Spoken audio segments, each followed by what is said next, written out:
Vikings get sold as explorers and warriors, masters of the sea. Almost nobody talks about the parts that don't fit the glorious image, the gnawing dread of a coming winter, the darkness that lasted for months, the smoke-filled longhouse that smelled of animals and unwashed bodies and souring food. Nobody talks about the brutal calculus of survival, the onion leek broth test that tells you if a man's gut is torn and therefore unsavable, the slave markets in Dublin and Hedeby that weren't for conquest, but for stocking the farm with hands that cost less than a cow, the things a chieftain would do, the things a family would do, when the salted fish ran out in the month of Thori, the deep heart of winter. Which of these are legends? And which are truths etched into the very bones of the dead, buried in the frozen soil of Scandinavia?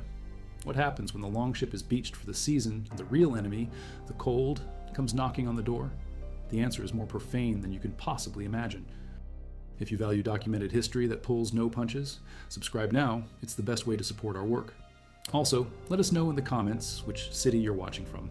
This script is built on hard facts, drawing from sources that go beyond the surface, like the detailed isotopic bone analysis published in the journal Antiquity, which chemically maps the shifting diets of Norse populations between summer and winter, revealing the stark realities of their seasonal struggle. We also lean on the gritty details of household archaeology from the University of Oslo's excavation reports on the Borg Longhouse site, which reconstruct the daily, smoky, and often desperate life inside these structures. Now, back to the story. The Viking Age longhouse wasn't a home, it was a survival machine, a long, low beast of timber and turf, hunched against the landscape. Forget grand halls with soaring ceilings. Picture a single, cavernous room, maybe 90 feet long by 20 feet wide, with no windows. Not a single one. Glass was a luxury beyond comprehension. A hole in the wall was an invitation for the wind to steal your warmth. The only light came from a long, central fire pit, the long eld, and the feeble glow of soapstone lamps burning fish oil or seal fat. The air was thick with smoke, a constant haze that stung your eyes and coated your lungs. A hole in the roof directly above the fire. The door was the only chimney. It was a terrible compromise. Open it too wide, and the precious heat rushed out. Keep it too closed, and the smoke would choke you. Archaeologists excavating longhouse sites, like the one at Lofoter in Norway, find the soil still stained with centuries of accumulated soot. They also find the bones of the people who lived there, their skeletons showing signs of chronic respiratory illness. The smoke that kept them from freezing was also slowly killing them. The floor was packed earth, cold and damp.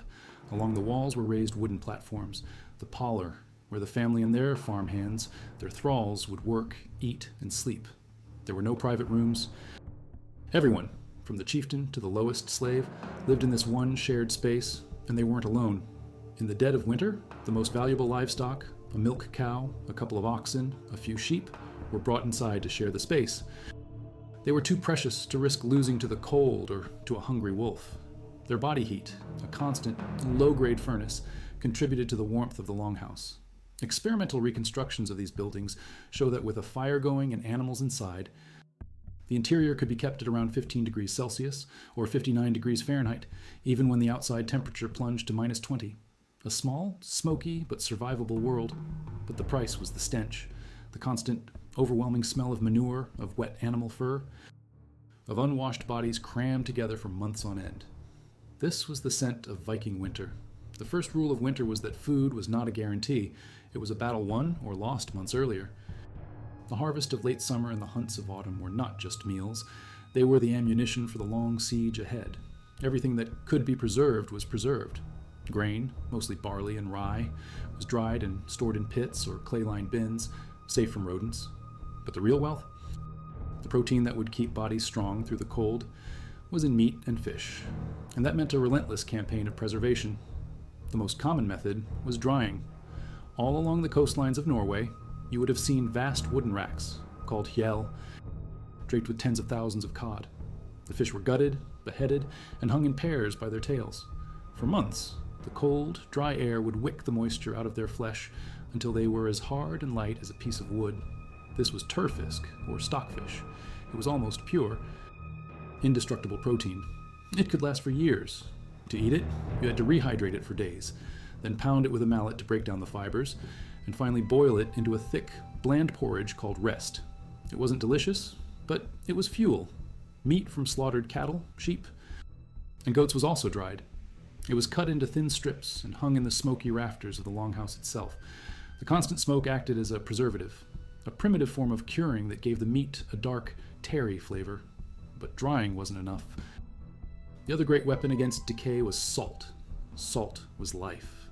It was so valuable that in some parts of Scandinavia, it was controlled by chieftains and kings. The island of Læsø in Denmark was famous for its salt works, where seawater was boiled down in huge clay pots over peat fires, a process that left the landscape scarred and barren. The salt was coarse, gray, and full of impurities, but it was a powerful tool. Meat and fish were packed in barrels layered with salt, drawing out the water and creating a brine that was hostile to bacteria. The taste was harsh, a burning saltiness that would make a modern palate recoil, but it kept the meat from rotting. When the winter storms howled outside, a family could open a barrel of salt pork and know they would eat for another week. Then there were the more extreme forms of preservation, the ones born of necessity and a complete lack of sentimentality about food: fermentation. In Iceland, where timber was scarce and boiling large amounts of seawater for salt was difficult, they turned to other methods. They would bury Greenland shark in a shallow pit of gravelly sand, pressing it with stones to squeeze out the poisonous uric acid in its flesh. They would leave it there for 6 to 12 weeks to putrefy, then dig it up, cut it into strips, and hang it to dry for another 4 to 5 months. The result was hakarl, a food with a smell so pungent, so overwhelmingly ammoniated, that it is a challenge to eat even today. To the Vikings of Iceland, it was a valuable source of calories that required no salt and no fire to preserve. They also made sursadir hrutspungar, ram's testicles pressed into blocks, boiled and cured in sour milk. Or whey. The lactic acid in the whey pickled the meat, keeping it edible. Nothing was wasted.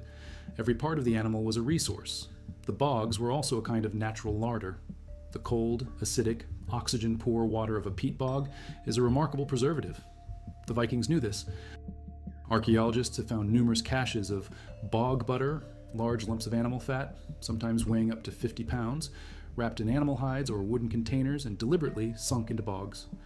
The bog's unique chemistry would effectively pickle the fat, preventing it from going rancid. It would have been a vital source of calories and cooking fat, dug up months or even years after it was buried. It was a way of banking calories, storing the fat of a summer-slaughtered cow for the lean months of deep winter. This wasn't a ritual offering, it was a practical strategy. It was a cold, calculated deposit in the bank of the bog. But the most important resource in the Longhouse, the one that made all this food production and preservation possible, was not an animal or a crop. It was human. The thrall, the slave. The Viking economy, the very foundation of the Longhouse's winter survival, was built on the backs of enslaved people. We picture Viking raiders seeking gold and silver, but the most valuable cargo they brought back was human beings.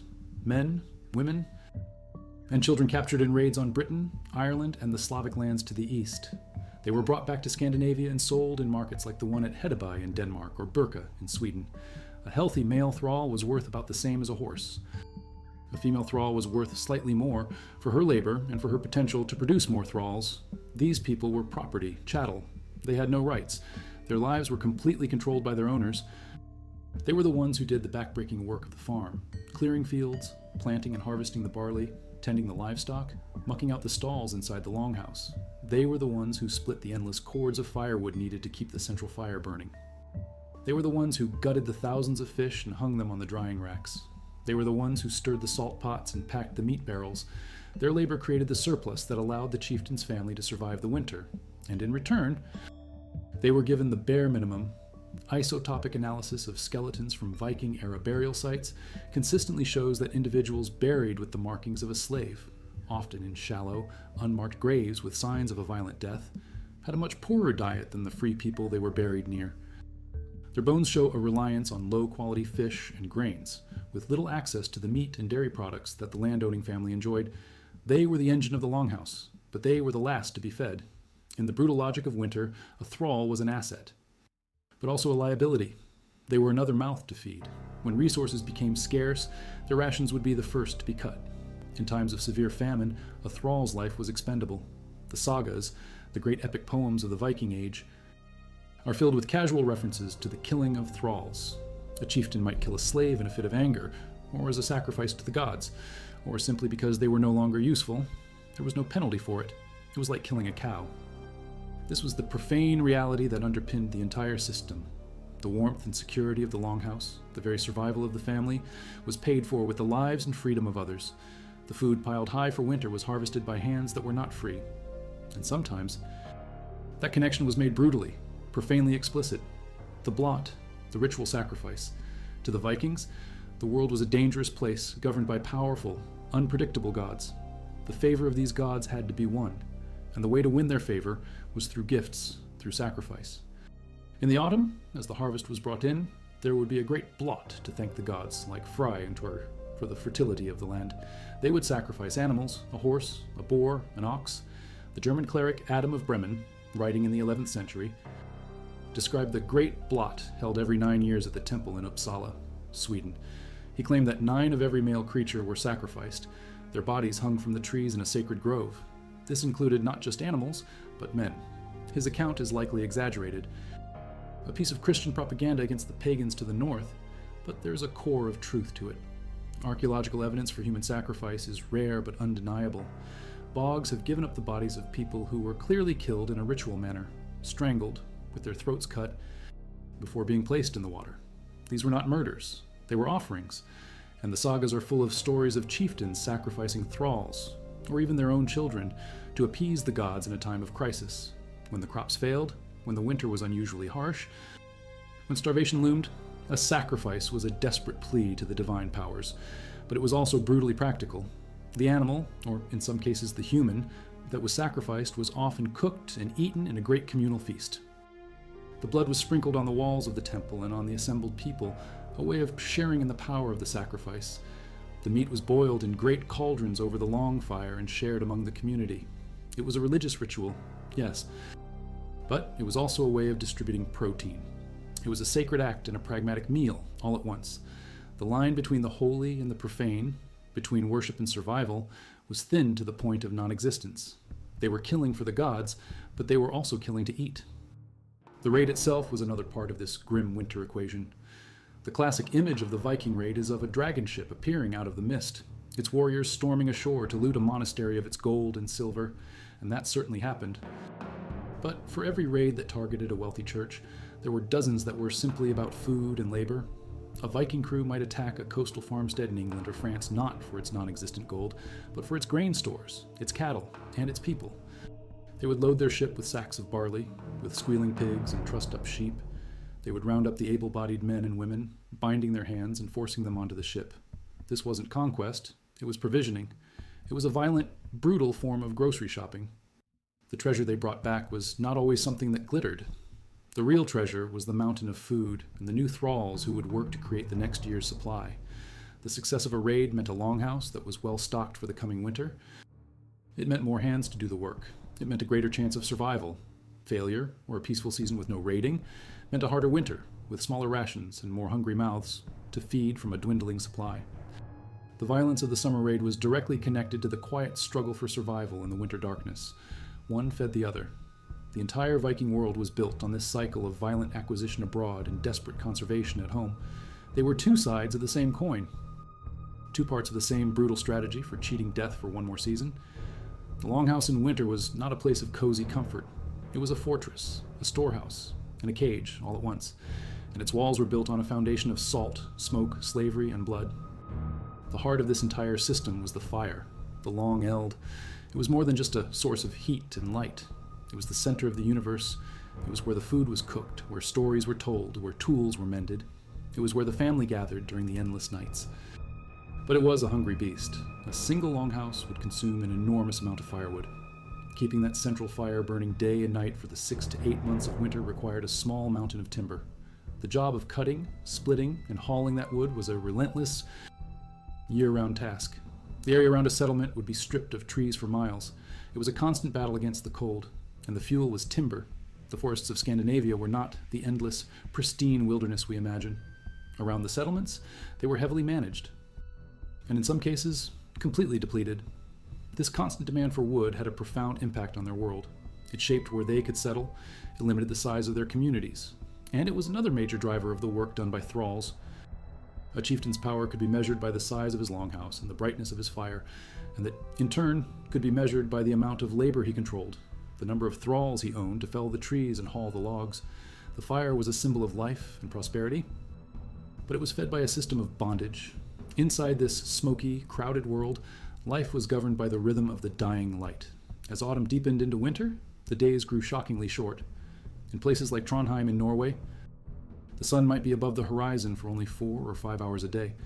North of the Arctic Circle, it wouldn't rise at all for weeks on end. This was the murketid, the murky time. The psychological toll of this perpetual darkness must have been immense.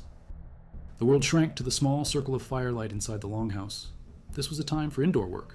The men would repair their tools and weapons, sharpening swords, fixing shields and anchors, and weaving new ropes for the ships. They would carve intricate designs into bone and wood, creating everything from game pieces to decorative panels. The women would be engaged in the endless task of textile production. They would spin wool from their sheep into yarn and then weave that yarn into cloth on large, upright looms. It's estimated that a single sail for a longship required the wool of 2,000 sheep and thousands of hours of labor. The clothes that kept them warm, the sails that powered their raids, all were created by the women in the dim light of the Longhouse during the winter months. Archaeology confirms this. At many Longhouse sites, the highest concentration of spindle whorls and loom weights, and the small ceramic or stone tools of textile work, are found around the central fire pit, evidence of women gathering at the main source of light and heat to do their work. But what happened when this carefully balanced system failed? What happened when the harvest was poor, the fishing was bad, or the summer raids came back empty-handed? What happened when the preserved food began to run out?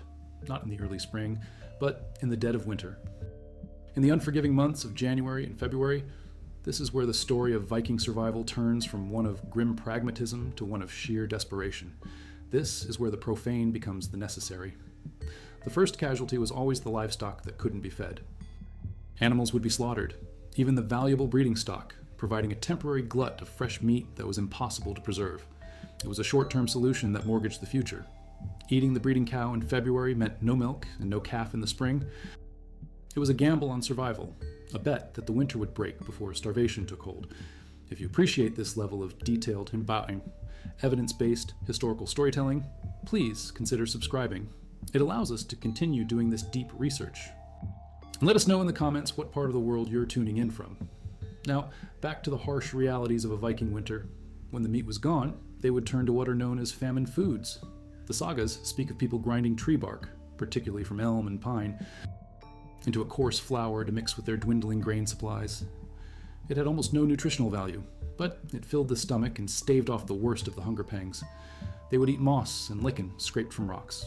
They would dig up roots and chew on leather.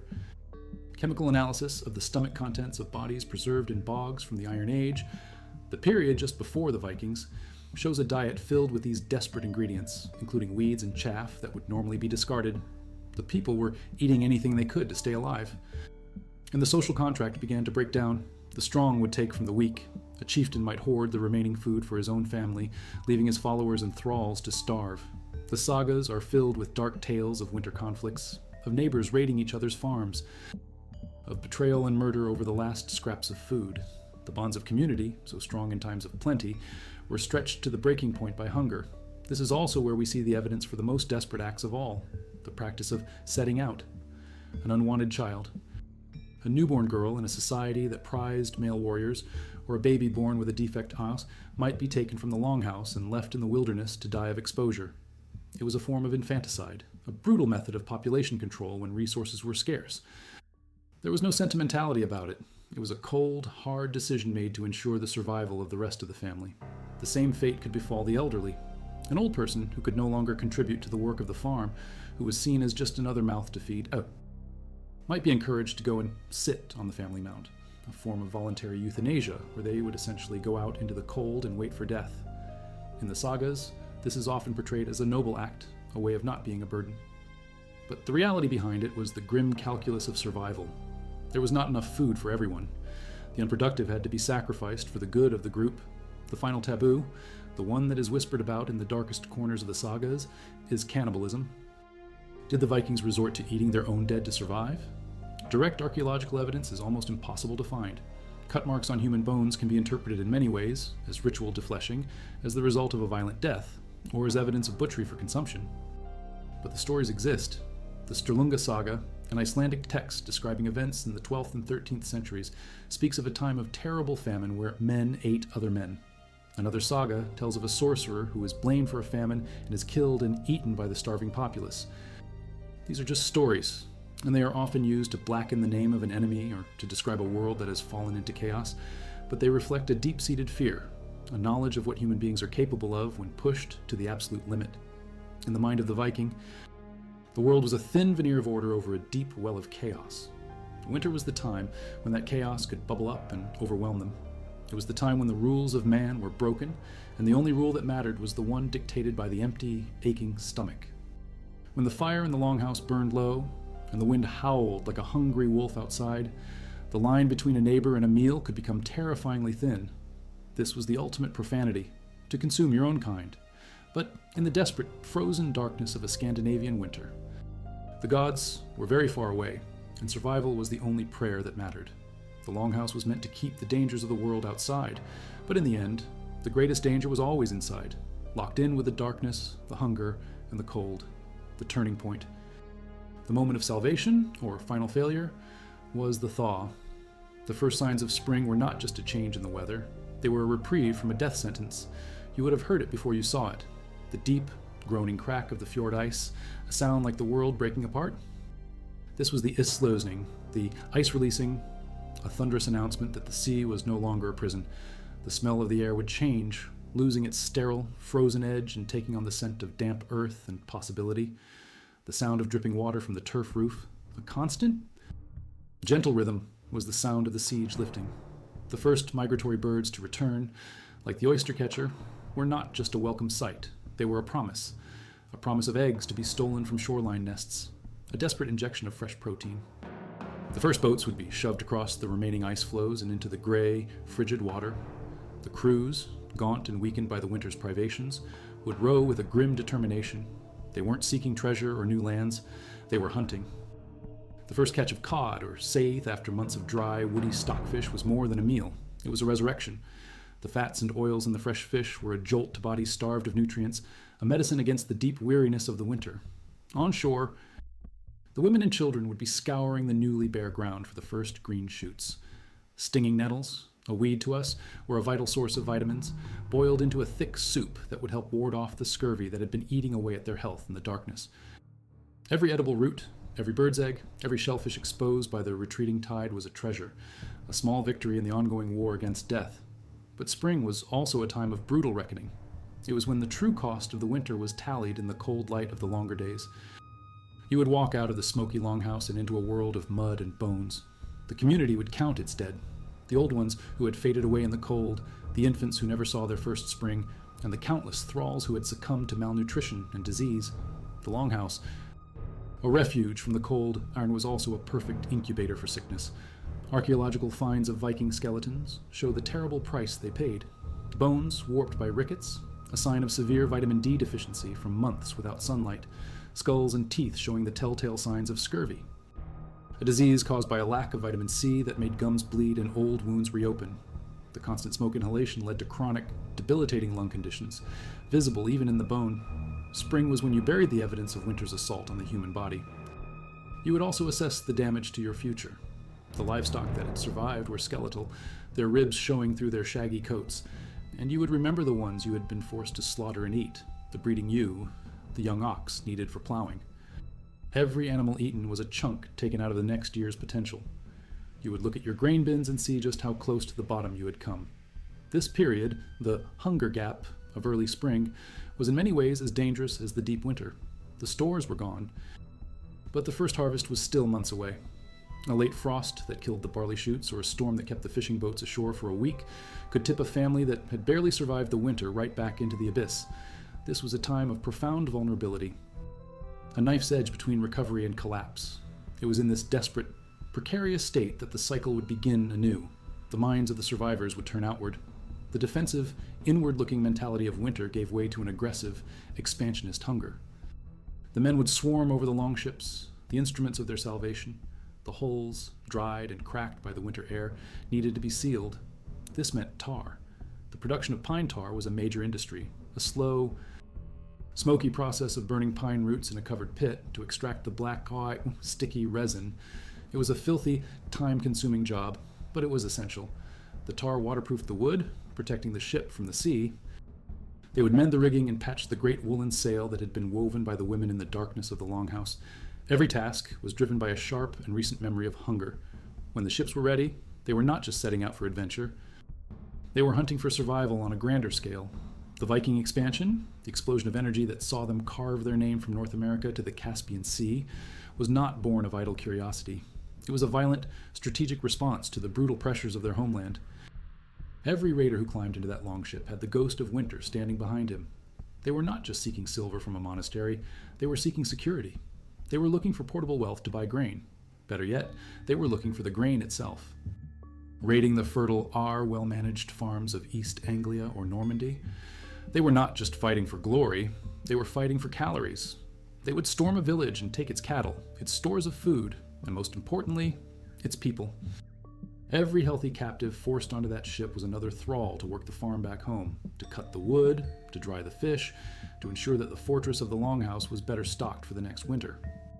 The violence of the summer was the price they paid to keep the lethal peace of the winter.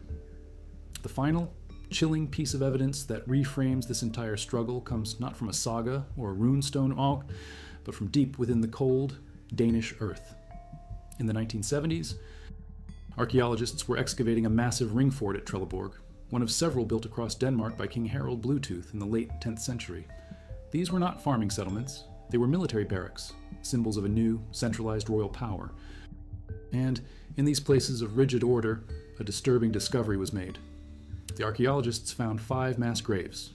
Inside one of them, a feature simply labeled Well 16, they found the tangled remains of 10 people, all of them men. Their bones told a story of a violent end. But the real shock came from the laboratory. Using a technique called strontium isotope analysis, scientists can examine the chemical signature locked in a person's tooth enamel as it forms in childhood. This signature acts like a geological passport, tying a person to the specific region where they grew up. The analysis of the teeth from Well 16 at Trelleborg was unambiguous. These 10 men were not Danes. They were foreigners, their chemical signatures matching those of people from the Slavic lands, modern-day Poland or the Baltic coast. They were all young, in their physical prime. This was not the burial of honored warriors. This was the disposal of a problem. The most likely scenario is a grimly practical one. These were thralls, captured in a raid, and brought to Trelleborg to perform the hard labor of building and maintaining the fortress. They had worked through the autumn and into the winter, but when the food stores and the tightly packed barracks ran low, the commandant had to make a choice, and in the cold calculus of survival, the foreign slaves were the most expendable part of the equation. They were a liability, mouths to feed that had no kinship ties, no local value beyond their labor. So they were killed, all 10 of them, and dumped unceremoniously into a well to save the food for the king's Danish soldiers. It was a business decision. The Longhouse fire burned bright, but the fuel was so much more than wood.